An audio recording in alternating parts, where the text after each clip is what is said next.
Aujourd'hui on se retrouve pour le second tuto express. Donc ça va être un tutoriel encore une fois sur Photoshop, sur l'ouverture dans Photoshop, que ce soit ouvrir un fichier PSD, ouvrir une image ou quelque chose comme ça, parce que c'est quelque chose de très simple, mais souvent les gens ne savent pas ouvrir un fichier PSD. Ensuite découper une image, donc tout simplement découper une partie d'une image pour ensuite la déplacer pour la mettre sur une autre image, dans un autre fichier PSD. Juste avant de commencer ce tutoriel, je tiens à préciser que je suis pas chez moi, que je suis parti en vacances pendant une semaine, donc s'il y a des bruits de fond, des petites choses comme ça, des portes qui claquent ou des bruits de pas de talons, des choses comme ça, je tiens à m'excuser. Donc on se retrouve tout de suite sur Photoshop. Voilà, donc on se retrouve sur Photoshop. Donc on va commencer par l'ouverture. Donc tout simplement on va aller dans Fichier, Ouvrir.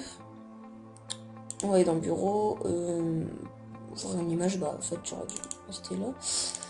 Donc par exemple pour ouvrir une image, donc on va prendre tout simplement un flair. Donc ça ouvre l'image à ses propres dimensions.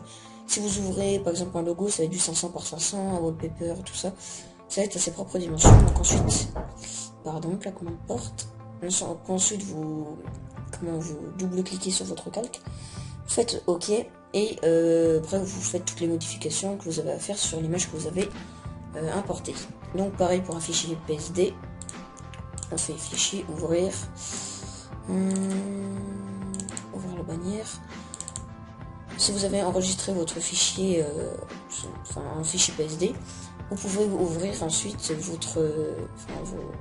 vous avez fait avec tous les calques. Si vous avez un truc à supprimer, à modifier, voilà. Donc voilà ce qui en est pour l'ouverture. Maintenant on va faire de la découpe. On va aller dans fichier. Là je vais ouvrir un flair que j'utilisais avant. Alors,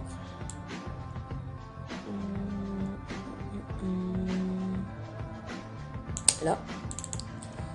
Donc, moi j'utilise souvent cette image-là, donc avec plusieurs éclairs.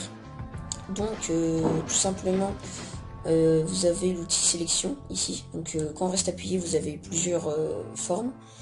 Donc, par exemple, vous prenez l'outil sélection ici et vous venez sélectionner la partie dont vous voulez.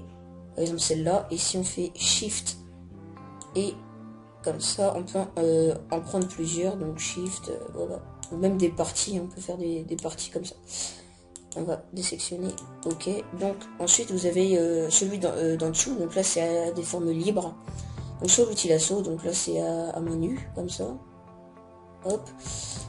Ou soit vous avez polygonal, donc là c'est des traits tout simplement. Vite fait, petite option, si vous appuyez sur Shift donc, pour être bien droit, voilà, il va se mettre tout droit, donc que ça soit vers le haut, en diagonale et horizontal. Voilà, donc on va faire ça. Voilà, donc on va sélectionner un éclair, donc celui-là par exemple. Je vais ouvrir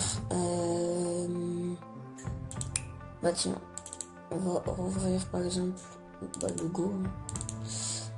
Donc voilà, on vient d'ouvrir le logo. Donc on a sélectionné notre éclair, on veut leur ajouter un autre logo. Donc on vient sur notre calque, on sélectionne bien le calque. Bon là j'en ai qu'un, donc voilà. On va sélectionner juste au-dessus l'outil de déplacement, et quand on va se rendre sur notre calque, des ciseaux vont apparaître. Donc on va cliquer dessus, rester appuyé, et tout simplement ça va découper notre image. Ensuite on reste bien cliqué sur notre souris et on va se déplacer sur le calque avec notre logo. Donc voilà, excusez-moi, petite ellipse, annulé. Donc je viens d'importer le flair, donc on va faire CTRL-, on va faire CTRL-T, CTRL- pour dézoomer, CTRL+ c'est pour zoomer. On va appuyer sur Shift, on va sélectionner là, on va rapetisser, CTRL+, on va sélectionner ça, bon je vais l'agrandir un petit peu, CTRL+, hop, et après on fait toutes les modifications qu'on a à faire dessus. et le calque reste ici. Donc si vous avez un problème, si vous le voyez plus ici, au pire vous dupliquez votre calque quand vous l'importez sur votre image avant de faire des modifications dessus. Bah voilà, donc ce tuto est terminé. Si vous avez des questions, mettez-les dans les commentaires. N'hésitez pas à liker, à vous abonner. Voilà, à plus les gens.